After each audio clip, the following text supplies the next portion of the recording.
bangun tidur sudah acak-acakan, nggak punya uang, utang jatuh tempo, kan nggak ingin ketemu orang. Ya kamu jangan bertamu ke jenis ini karena dengan kamu yang alami juga nggak siap ketemu orang. Makanya ada Habib Alim itu dilapuri sama seseorang. Beb, dulu teman saya itu ketika saya kaya itu sering main ke saya. Setelah saya miskin, mereka dodak main ke saya. Kata Habib itu bagus, sunnaul begitu itu bagus. Coba kalau kamu dulu kaya, teman kamu main kan kamu gaya, di rumah ada makanan, bisa hormat tamu. Setelah kamu miskin jadi buruh manol di pasar atau buruh bikin boto, teman kamu datang, malu enggak kamu? Mendingan enggak datang gitu. Akhirnya baru, oh ya alhamdulillah kalau gitu. Loh ya kan dulu teman kita datang, kita ada Alphard, istri cantik, rumah bagus. Setelah kita miskin, buruhnya orang pas dibentak-bentak, teman kamu udah datang. Milih datang apa enggak kalau setelah kamu jatuh? Enggak kan? Jadi barokahnya ilmu itu terus. Ya, tapi kadang-kadang orang tuh, wah setelah saya miskin teman-teman enggak kasih ke sini. Ya kalau kamu sudah jatuh teman-teman kamu ke situ jadi tontonan. Ya mulai sekarang cara berpikir itu dirubah. Dulu yang namanya kiai itu kalau diundang orang itu ya agak-agak senang. Semenjak saya itu agak rubah. Mengundang kiai, ngatur kiai itu tak haram-haramkan ya ada lumayan lah sekarang itu sudah mulai agak beretika. Dulu itu ngundang tuh tanggalnya ditentukan, jamnya ditentukan, enggak mikir apa kiai saat itu nganggur, enggak. Punya wadifah, enggak. Dia milih tanggal yang dia nganggur, enggak mikir pas itu kiainya nganggur apa, enggak. Bismillahirrahmanirrahim. Nahmaduka ya ghafur ya syakur wa sholli wa sallim wa barik ala sayyidina Maulana Muhammadin wa ala alihi washabihi asma'in nama ba'du. Tengarso Habib Ahmad bin Idris Al-Habsyi juga keluarga, karso para sesepuh, khusus ketua pusat BPIP Bapak Dwi Hartono dan yang mewakilinya Bapak Rizal Fakhruddin, teman-teman semua dari Direktur Indonesia Power, Bapak juga Bapak Hasin Sidki, semuanya yang saya hormati, jajaran direksi. Ini ngaji santai-santai napa muhasabah. Kon roh ana muhasabah. Pak Zainuddin. Muhasabah itu kalau Kiai Jawa maknani itu ngoreksi diri sendiri. Jadi menghitung diri sendiri. Ini pas bidang yang saya tekuni tadi karena Habib Ahmad yang minta kemarin sama Ibu siapa dari Indonesian Power itu. Ibu Lia, saya turutin sekaligus saya sambil belajar terus tentang muhasabah. Dalam konteks Indonesia, muhasabah itu sudah jadi perilaku ya. Karena dulu orang tua saya, guru-guru saya kalau ngandani itu, bayangkan kalau kamu jadi dia. Jadi misalnya kita mentang-mentang atasan, otoriter sama bawahan. Bayangkan kalau kamu jadi yang bawahan itu kayak apa? Laukun tamakanah, kalau orang Arab bilang, bayangkan kalau kamu di posisi dia.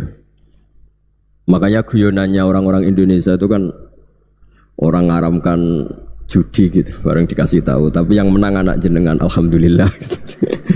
Ternyata ngaramkan itu karena ada anaknya. Kalau anaknya yang menang ya seneng. Meskipun itu guyonan, tapi saya punya padanan itu dalam kitab Hikam. Nabi Ibrahim itu Khalilur Rahman, tentu bencinya minta ampun sama yang namanya maksiat. Suatu saat beliau diterbangkan di alam malakut. Itu kalau di Hikam saya halaman 15 juga. Saya masih ingat betul. Mungkin kalau Anda beda halaman karena beda cetakan atau enggak punya kitabnya. Atau punya tapi tidak bisa baca. Nah itu jadi berbagai kemungkinan. Atau punya tidak bisa baca tapi dianggap jimat. Atau digo pencitraan, banyak itu kaji-kaji tidak bisa baca kitab tapi di ruang tamunya kitabnya besar-besar. Pencitraan itu, tapi ya bagus lah, nggak apa-apa untuk syiar. Setelah diterbangkan di alam malakut, diperlihatkan sama Allah, ada orang pezina, ada orang syaribul khomri, ada orang mabuk, ada orang macam-macam. Allah tanya sama Nabi Ibrahim, bagaimana pendapat kamu Ibrahim tentang mereka yang maksiat?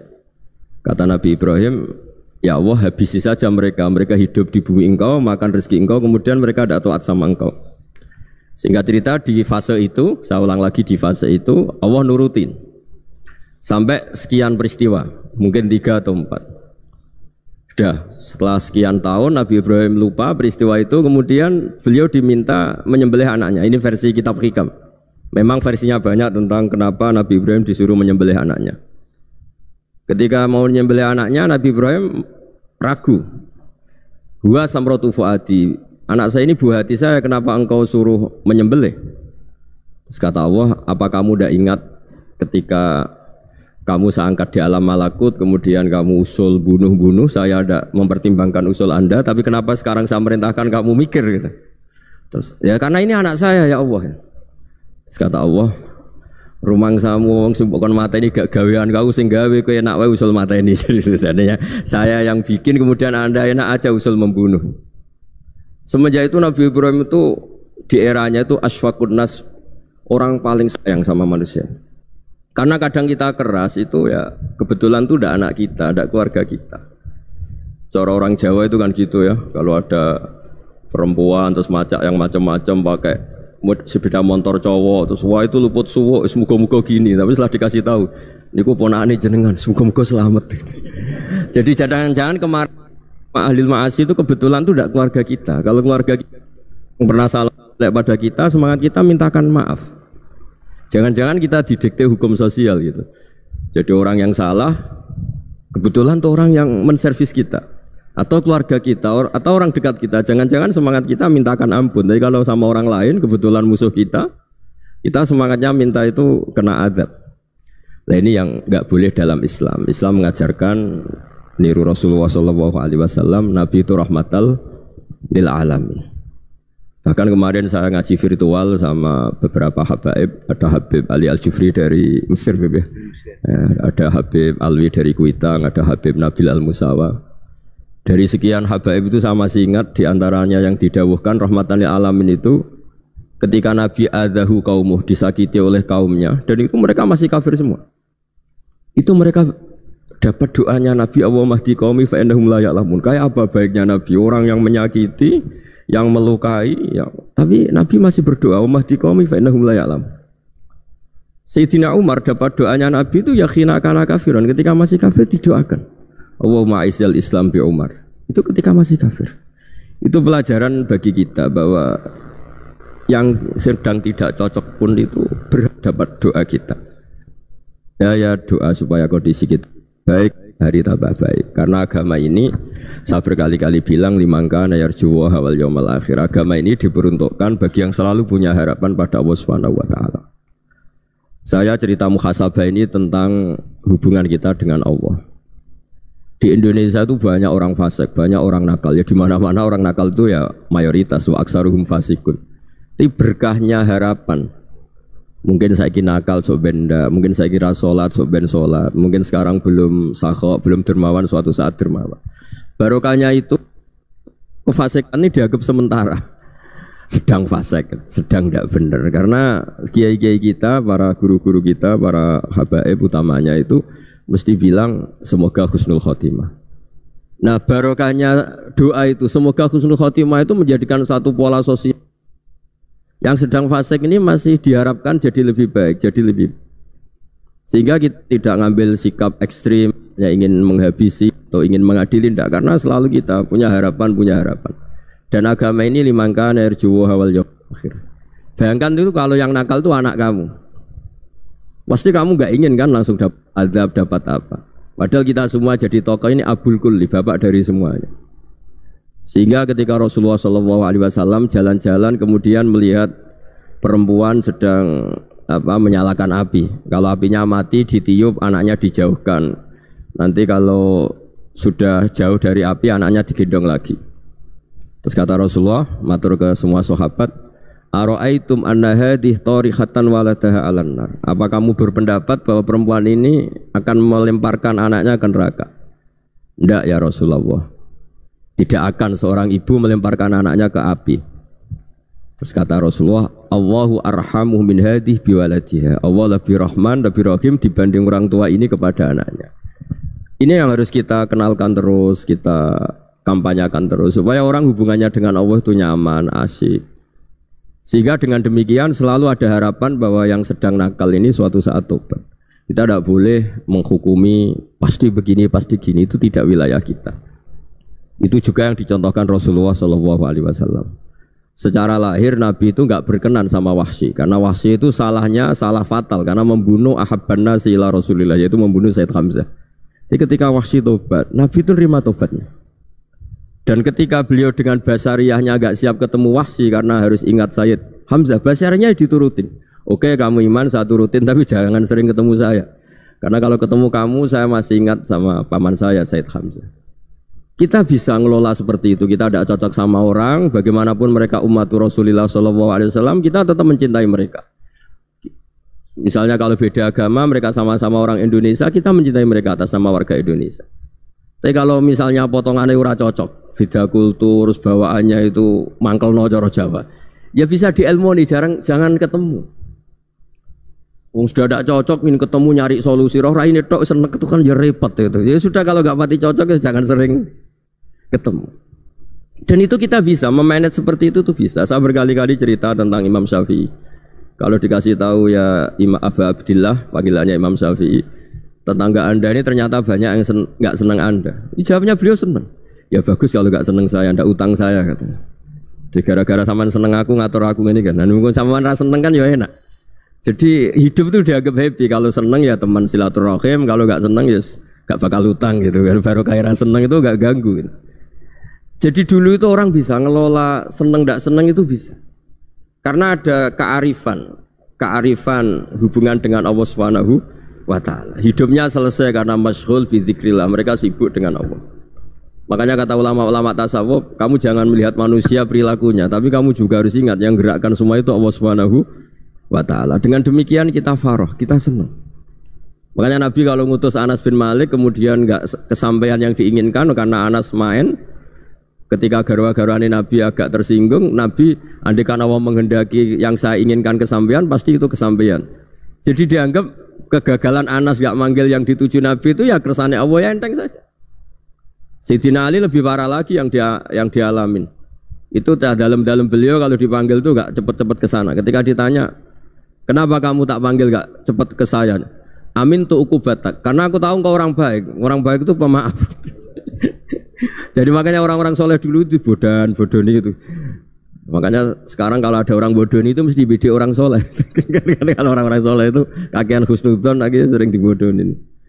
Abdullah bin Umar itu masyhur itu. Kalau ada budaknya sering sholat, sergap sholat itu dimerdekakan. Akhirnya enggak sholat pun pura-pura sholat.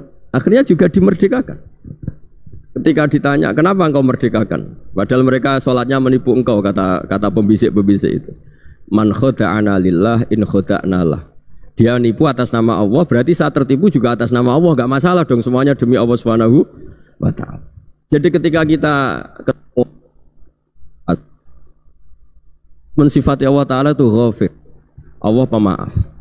Jangan kamu enggak fair untuk diri kamu nyifati Allah ghafir, pada orang lain Allah kamu sifati syadidul iqab.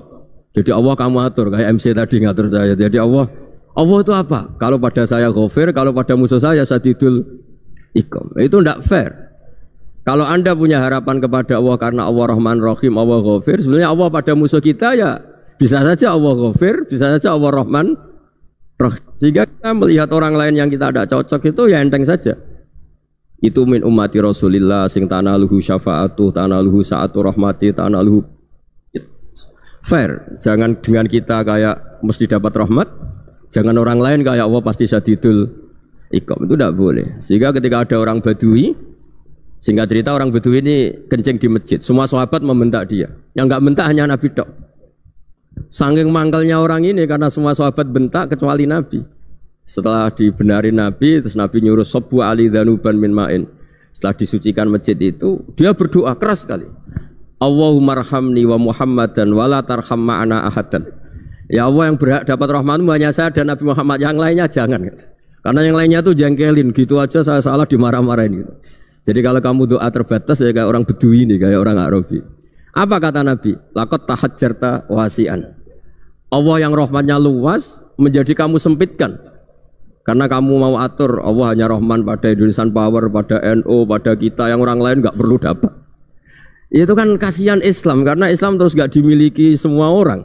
Allah tidak dimiliki semua orang, Rasulullah tidak dimiliki semua orang karena dipek NU, dipek ormas tertentu, dipek enggak boleh seperti itu. Enggak boleh takhasyar tawasian, kata Nabi, tidak boleh mempersempit zat yang rahmatnya itu luas. Ini semoga etika ini kita pakai di Indonesia yang sedang fase kita harapkan lebih baik. yang sedang nggak dapat hidayah kita doakan dapat apa? Hidayah. Masyhur kan, makanya tadi saya mohon sama Habib Ali supaya Habib Ahmad supaya tetap mahalul qiyam, tabaruk sama Habib Ali. Di antara doa-doa di Simtud Duror masyhur itu antuqa bilal mudhniba minnah bil ghufran wal musi'a bil ihsan. Jadi harapannya para habaib, para orang-orang baik dulu ya, semoga yang dosa itu dimaafkan, yang sedang salah dibuka, bikin lebih baik.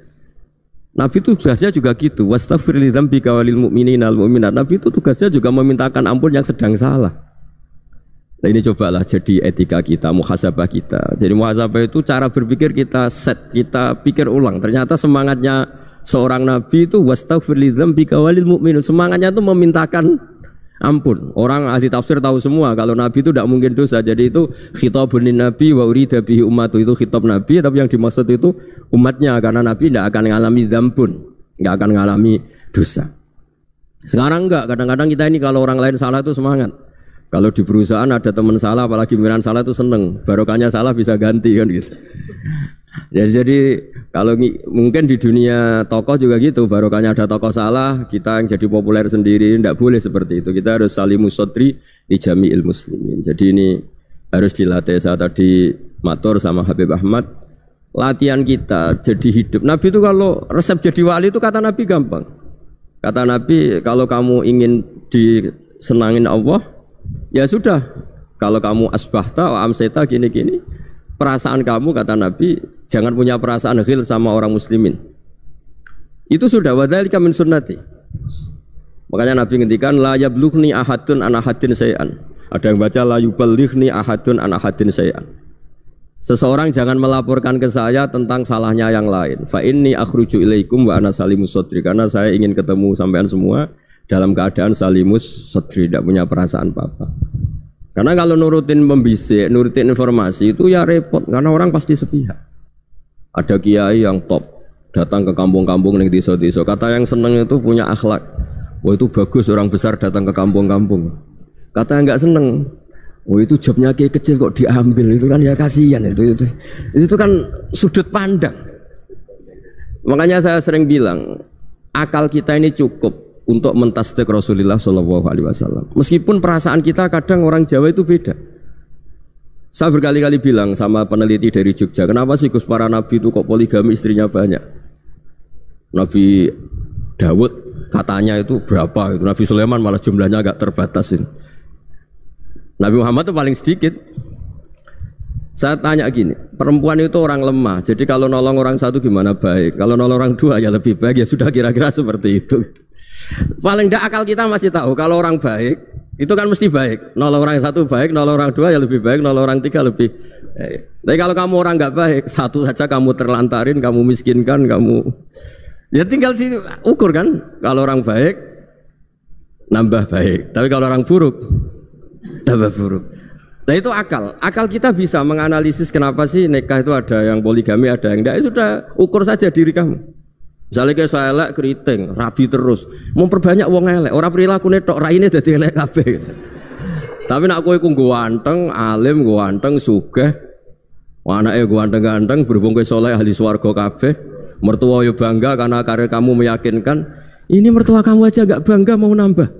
Ipar enggak bangga, mertua enggak bangga, desa kamu yang kamu wayai juga enggak. Beda dengan Nabi ketika nikah Juwairiyah itu enggak ada pernikahan sebarokah Nabi dengan Juwairiyah itu. Azharu Rasulillah, di situ habis perang banyak tawanan, gara-gara jadi bisanya Nabi langsung dibebaskan semua karena Azharu Rasulillah. Sekarang bisanya Kanjeng Nabi. Dulu Abu Sufyan mangkalnya bukan main sama Nabi, gara-gara putrinya dinikah terus langsung jadi. Kalau kamu kan enggak, nikah satu, nikah lagi, satu kampung musuh kamu. Karena istri pertama ya cemburu, yang kedua agak bangga. Wah itu selesai itu, di dunia wal akhirah. Maksud saya, nganalisis Islam itu harus pakai akal. Dan akal yang dipakai, ini saya bawa ke kitab Ihya, adalah pikiran-pikiran para ulama. Makanya ketika Imam Ghazali ketika ditanya, fakaifa bi muslimin fasikin asawaha fi jami'i amri. Kalau kalian ketemu orang fasik, orang Islam tapi fasik, perilakunya enggak ada yang benar. Kata Imam Ghazali jawabnya lucu, aneh. Ma min muslimin illa wa islamuhu ta'ah. Tidak ada orang Islam kecuali dia mau Islam, membenarkan Allah dan Rasul itu sudah taatnya dia. Kok kamu tidak bisa melihat taatnya dia? Dia pikirannya kan ini pemabuk, ini tukang apa. Tapi kata Imam Ghazali, sebenarnya kamu masih bisa berpikir positif. Ma min muslimin illa wa islamuhu ta'ah. Tidak ada seseorang Islam ketika dia milih Islam itu pasti ada taatnya, yaitu tasdik pada Allah dan tasdik kepada Rasulullah Shallallahu Alaihi Wasallam. Jadi dengan pola seperti itu, maka di antara guru-guru kita yang modern ya di era Mbah Maimun, di sini ada Habib Ahmad. Habib Salim, syair yang sering dibaca beliau adalah ada orang munajat sama Allah, ini cerita munajat. Itu orang itu ngendikan gini, ana muthnibun, ana mukhtiun, ana asi, huwa rahimun, huwa ghafirun, huwa afi. Ya Allah, saya mukhti, saya orang yang salah. Ana muthnib, saya orang yang dosa. Ana asin, saya sering maksiat. Tapi engkau ya Allah, engkau ghafir, pemaaf. Engkau rahim, maha pengasih. Engkau afin, yang mudah memaafkan. Terus kata orang ini, ya agak kurang ajar tapi saking senengnya sama Allah. Qobal tuhunna salasatan bisalasati. Ya gini saja ya Allah, sifat engkau diadu dengan sifat saya. Engkau Tuhan, Gusti, enggak boleh kalah katanya. Terus wasatahliban ausofu ausofi, dan engkau pasti pemenangnya gitu. Jadi ada orang rayu Allah dengan cara seperti itu ya ada ya. Saya ini manusia, salah saya banyak. Engkau ampunannya banyak. Engkau Tuhan, Gusti, enggak boleh ampunan Anda, ampunan engkau kalah dengan salah saya. Enggak boleh Tuhan kok kalah. Jadi untuk supaya orang punya harapan gitu. Banyak juga wali-wali yang jadab ketika datang ke makam Rasulullah SAW. Itu kalau dongo ya agak kacau sebetulnya, cara syariat agak kacau. Ya Allah, engkau punya dua pilihan. Jika engkau menjadikan saya soleh, surah habibu, yang senang kekasihmu, yaitu Rasulullah SAW. Tapi jika engkau menjadikan saya fasik, surah adubu, yang senang itu setan. Monggo jenengan mau menyenangkan kekasih jenengan, mau menyenangkan musuh jenengan, monggo. Jenengan bebas kok memilih. Nah, mestinya Allah ya senang menyenangkan kekasihnya. Jadi ya, intinya Allah dipaksa untuk menjadikan dia orang soleh gitu.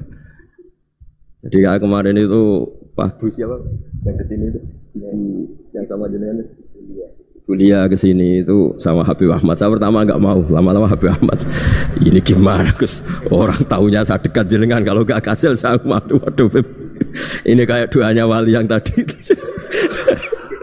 Enggak punya pilihan, enggak ada pilihan ini. Jadi saya mohon muhasabah itu dimulai cara berpikir.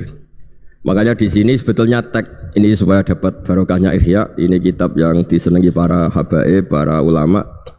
Sebetulnya tag di muhasabah itu redaksinya gini ya, yang lengkap. Hasibu anfusakum qabla an tuhasabu, wazinuha qabla an tuzanu, wa tahayya'u lil ardil akbar.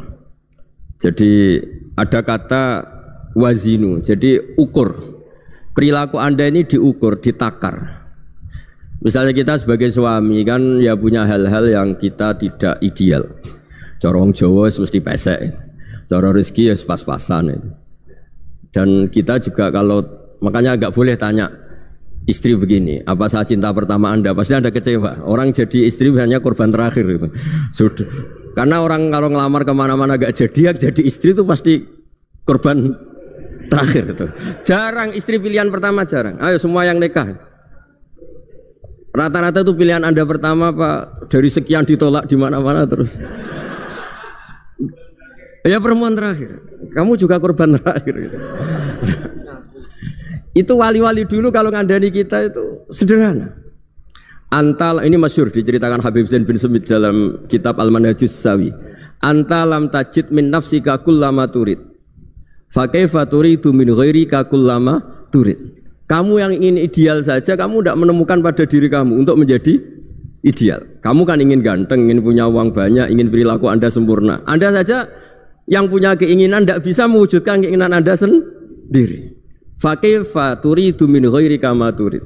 Jadi anta lam tajid min nafsika kullama turid. Fa kaifa turidu min ghairika kullama turid. Kamu yang punya keinginan saja. Misalnya saya ingin punya uang banyak, perilaku saya selalu benar, enggak pernah salah. Loh, saya yang ingin saja dengan diri saya enggak bisa untuk benar terus. Kok kamu berharap orang lain selalu benar?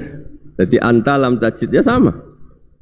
Kalau kamu menuntut istri kamu itu ramah, neriman, Apa kamu neriman sama wajah istri Anda gitu? Engko ya pola neng dindi jajaki sana jajaki sini kamu sendiri ndak kona apa. Jadi itu nasihat yang luar biasa. Anta lam tajid min nafsika kullama turid fa kaifa turidu min ghairika kullama turid. Kamu mau menghormati semua orang, ndak mau kan? Kemudian Anda berharap semua orang menghormati kamu. Kamu tidak ingin kan orang lain semua menghujat kamu. Sementara kamu enak aja menghujat orang lain. Makanya Rasulullah SAW itu luar biasa ketika bikin kaidah sosial. Apa la yu'minu ahadukum hatta yuhibba li akhihi ma yuhibbu li nafsihi. Jadi kalau ukuran iman itu sederhana. Kalau sesuatu itu baik, nyaman bagi Anda ya bayangkan itu pada teman Anda. Misalnya Anda bangun tidur sudah acak-acakan, enggak punya uang, utang jatuh tempo, kan enggak ingin ketemu orang.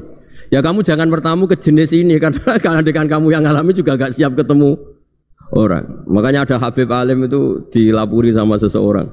Beb, dulu teman saya itu ketika saya kaya itu sering main ke saya. Setelah saya miskin, mereka tidak main ke saya. Kata Habib itu bagus, sunnah begitu itu bagus. Coba kalau kamu dulu kaya, teman kamu main kan kamu gaya. Di rumah ada makanan, bisa hormat tamu. Setelah kamu miskin jadi buruh manol di pasar atau buruh bikin boto, teman kamu datang, malu enggak kamu? Mendingan gak datang gitu.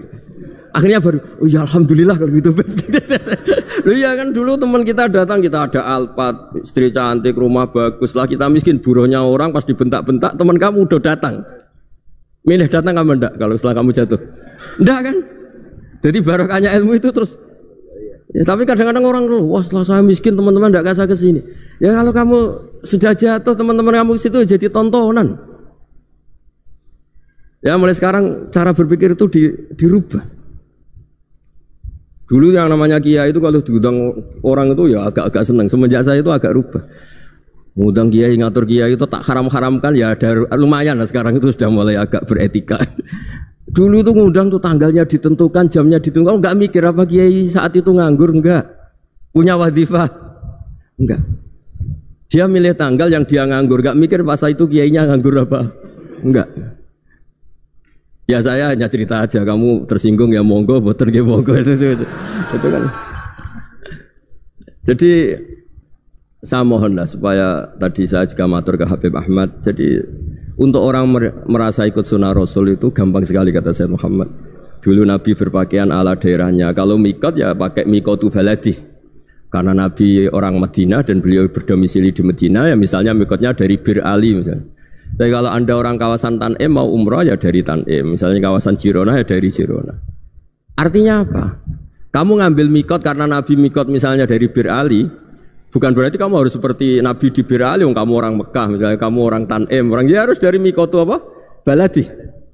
Sama, makanya di fikih-fikih itu kalau teknik anak, Nabi orang Arab, halawiyatnya kurma ya kurma. Kalau orang Jawa sedegan, semua podo-podo. Ya podo-podo manis.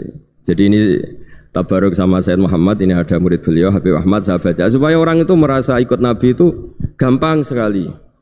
Ini saya baca di halaman tadi disaksikan Habib Ahmad 433 di kitab apa ini? Manhajus Salaf fi Fahmin Nusus. Itu kata Sayyid Muhammad, wa kanat sunnatu Rasulillah annahu yat'amu ma yajiduhu fi ardi wa yalbasu ma yajidu wa yarkabu ma yajidu mimma abahu wa ta'ala. Faman istamala ma yajidu fi ardi fa huwa al-muttabi' lis-sunnah. Kama annahu hajjal baita min madinati. Faman hajjal baita min madinati nafsi fa huwa al-muttabi' lis-sunnah. Wa illam takun hadhil madinatu tilka. Jadi intinya misalnya Nabi dulu itu ngasih sedekah kepada fakir miskin ya pakai dinar, dirham. Ya kalau orang misalnya sedekah pakai rupiah ya sudah ikut sunnah Nabi. Jangan lu Nabi pakai dinar loh, kamu kok pakai rupiah. Dulu dinarnya Nabi udah ada tulisannya Bank Indonesia, kamu ada tulisannya Bank. Ya tidak ada seperti itu. Ya jadi misalnya Nabi sedekah pakai tamar atau pakai al-aqid, ya kita pakai beras, pakai apa? Supaya orang tuh bahwa Rasulullah itu milik kafatal linnas, milik semuanya. Sehingga merasa ikut sunnah Nabi itu ya semuanya. Makanya dulu Mbah Mun kalau motivasi saya supaya bombong, kalau orang Jawa bilang bombong. Wong Jawa mesti ono wong alim. Beliau menyontohkan Mas itu Mbah Fadol, Senori, Mbah Ihsan Jambes. Itu bisa ngarang-ngarang kitab luar biasa. Padahal beliau bukan orang Arab. Imam Sibawai itu orang Persia. Imam Ghazali orang Tus itu juga ikut Persia. Kata Imam Mun, wong sing ora Arab lah mesti untuk jatah alim kata beliau. Karena Nabi itu diutus ke fatal linnas. Nanti kalau orang yang alim itu Arab tok, berarti tidak ada perwakilan dari Afrika, dari Asia Tenggara, dari mana-mana. Makanya karena Nabi statusnya itu kafatal linnas. Jadi kita harus bangga sebagai Muslim, sebagai orang Indonesia karena misalnya Wali Kutub dulu terkenalnya hanya ada di Yaman, di mana. Ternyata pernah ada juga di Indonesia dan seperti Habib Abu Bakar Segaf Gresik. Jadi ya artinya kan tetap orang Indonesia meskipun beliau dzurriyyah Rasul kan ya sudah orang apa? Orang Indonesia. Dzurriyyahnya Habib Ali Simtuduror sekarang di Solo. Jadi Indonesia juga dapat alawin banyak dari Sadatin Alawin juga banyak. Jadi saya mohon barokahnya ngaji seperti ini. Melihat orang lain tuh gampang, bayangkan tuh kalau anak kamu. Makanya Nabi nanti kalau nggak percaya lihat di Hikam nomor 15 di kitab saya itu. Di situ dijelaskan oleh Hikam, jangan-jangan semangat Anda pada orang yang maksiat, pada orang yang keliru supaya dihukum itu karena kebetulan itu udah anak Anda, itu udah keluarga Anda. Coba kalau itu keluarga Anda. Makanya kalau saya guyonan di Jogja itu ada pembantu mecahkan piring terus dimarahi majikannya, saya mesti guyon gitu. Pasti itu pembantunya tidak cantik. Kok bisa Gus? Andai kan cantik dan kamu senang mecahno piring satu, piring 1000 ora iso ngamuk. Ternyata ngamuknya itu karena mecahkan piring apa karena plus tidak cantik? Coba jawab para lelaki ini. Kamu marah sama orang maksiat tuh karena maksiat karena plus itu udah anak Anda. Bayangkan kalau itu anak Anda. Itu hebatnya Rasulullah SAW karena kita yang salah pun kadung umatnya, Nabi tetap ngasih fasilitas syafaati li ahlil kabair min ummati. Kayak apa baiknya Nabi? Tidak ikut maksiat tapi ikut fasilitasi ngasih syafaat. Loh kalau li ahlil ibadah kan wajar, Nabi ketika ini syafaati li ahlil kabair min ummati. Ya karena tadi logika yang dibangun Rasulullah itu logika yang luar biasa. Kita semangat orang lain kena hukuman itu karena kita tidak punya ra'fah, tidak punya rahmah. Coba kalau Rasulullah yang bil mukminina raufur rahim, semangatnya itu mendoakan supaya tobat, mendoakan diampuni. Dan itu juga yang diperintahkan oleh Allah Subhanahu wa taala, wastaghfir li dzambika walil mu'minina wal mu'minat. Ya semoga barokahnya ngaji ini, barokahnya Habib Ahmad, barokahnya Maulid Simtuduror, barokahnya semua kitab madaih Tibak Barjanji semuanya, barokahnya Ikhya, barokahnya Said Muhammad, barokahnya guru kita semua, Mbah Maimun, bapak saya. Kita ini ngikuti manhaj, ya, ngikuti apa? Manhaj. Saya sering didhawuhi Mbah Mun, kenapa ihdinas siratal mustaqim bukan siratoka, bukan jalan engkau ya Allah? Karena Allah itu enggak bisa kamu tiru. Allah itu tidak tidur, tidak makan, tidak kesel, tidak capek. Yang bisa ditiru itu siratal ladzina an'amta alaihim. Yang bisa ditiru manusia ya niru manusia. Karena Allah itu tidak bisa ditiru, makanya ihdinas siratal mustaqim siratal ladzina. Dan niru siapa? Niru guru-guru kita. Termasuk niru cara pandang. Jadi misalnya ada orang awam di rumah itu hanya delok reng, delok tikus liwat, itu kan kayak nganggur. Kok ora tahajud malah mendelok reng. Melihatnya jangan gitu. Huwa tarokal ma'asiyah. Dia di rumahnya tidak dugem, tidak kemana-mana. Dia berarti malam itu tarkul ma'asi. Tidak nyopet, tidak garong, tidak ke tempat maksiat. Susahnya apa sih husnudzon? Jadi jangan lihat huwa tarkut tahajud, huwa tarokat tahajud, wa taroka qiyamul lail. Oke ya, namanya orang begitu ya tidak tahajud, tidak qiyamul lail. Tapi susahnya apa sih kamu bilang huwa tarokal ma'asiyah? Dia juga meninggalkan maksiat, dan tarkul maksiat itu ibadah. Supaya orang tuh gampang lah husnudzon sama orang muslim. Ini orang mukmin, orang yang luar biasa. Di mata Allah itu orang yang luar biasa. Kayak tadi Imam Ghazali, kalau saya ketemu orang muslim kemudian dia tidak pernah baik, gimana? Kata Imam Ghazali, ma min muslimin illa wa islamuhu ta'ah.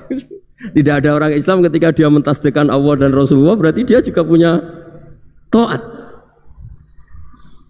Ya ini latihan saja, sing iso nglakoni Habib Ahmad kula namung cerita mawon. Kula cerita secara akademik, saya punya kitab, saya baca dan alhamdulillah kita paham barokahnya para guru. Dan supaya terbiasalah sebaik-baiknya ibadah husnudzonni billah wa husnudzonni bil mu'minin. Soal tidak cocok ya diilmoni tadi ya, namanya enggak cocok ya jangan sering ketemu. Seperti Rasulullah SAW, beliau karena sangat mencintai Said Hamzah, ketemu orang yang pernah begitu sama Said Hamzah ya beliau secara basyariah tidak siap.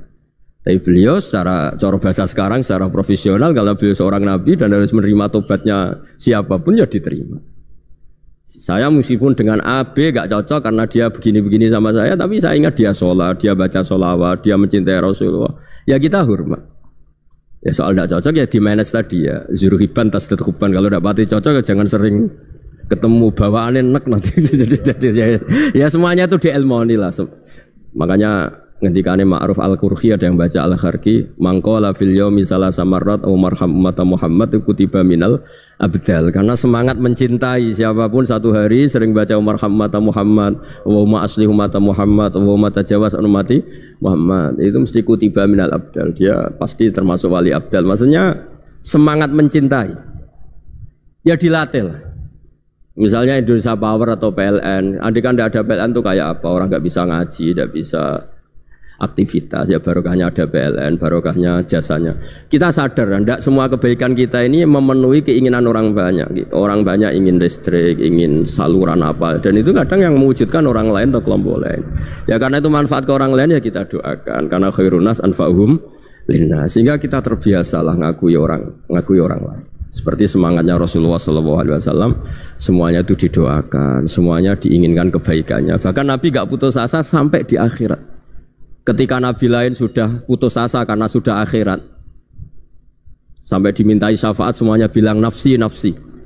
Karena merasa semuanya enggak punya nyali di depan Allah. Karena ini sudah akhirat, sudah finish. Tapi apa Rasulullah? Analah. Ya udah, saya sanggup mensyafaati kalian. Terus kata Nabi, fa'atiyal arsya. Saya mendatangi aras, fa'akhiru lahu sajidan, saya sujud. Wa ahmaduhu bimahamida allamaniha rabbi. Kemudian saya tetap muji Allah dengan pujian yang terus menerus. Padahal sudah di akhirat, sudah finish. Nabi dimintai syafaat masih sanggup. Karena Nabi tahu akhirat tidak bisa mendikte Allah. Tidak bisa Allah terus bilang, ya Allah ini akhirat loh, engkau sudah tidak boleh mensyafaat. Tidak bisa. Allah tidak bisa diganggu akhirat. Allah tidak boleh dibatalkan rahmannya oleh akhirat. Allah tetap rahman rahim abadal abad. Dan Nabi tahu itu. Makanya kata para ulama, fa Muhammadun ahmadu min ghairihi. Jadi Nabi Muhammad namanya dua yang terkenal. Sebenarnya banyak yang terkenal dua, Muhammad sama Ahmad. Ketika Nabi punya nyali memuji Allah di akhirat atau sudah di akhirat, itu fa Muhammadun ahmadu min ghairihi. Ketika Nabi lain sudah tidak punya nyali muji Allah karena sudah akhirat, Nabi Muhammad tetap berani muji Allah di saat seperti itu. Makanya ahmadu di situ kata ulama itu af'al tafdil, fa Muhammadun ahmadu min ghairihi. Kanjeng Nabi lebih memuji Allah di saat yang Nabi lain sudah tidak punya nyali untuk memuji Allah di saat itu. Makanya kata Nabi fa akhiru lahu sajidan wa ahmadhu bimahamida allamaniha rabbi. Akhirnya setelah lama gitu terus Allah ngendikan ya Muhammad irfa' ra'sak wasal tu'tah wasfa'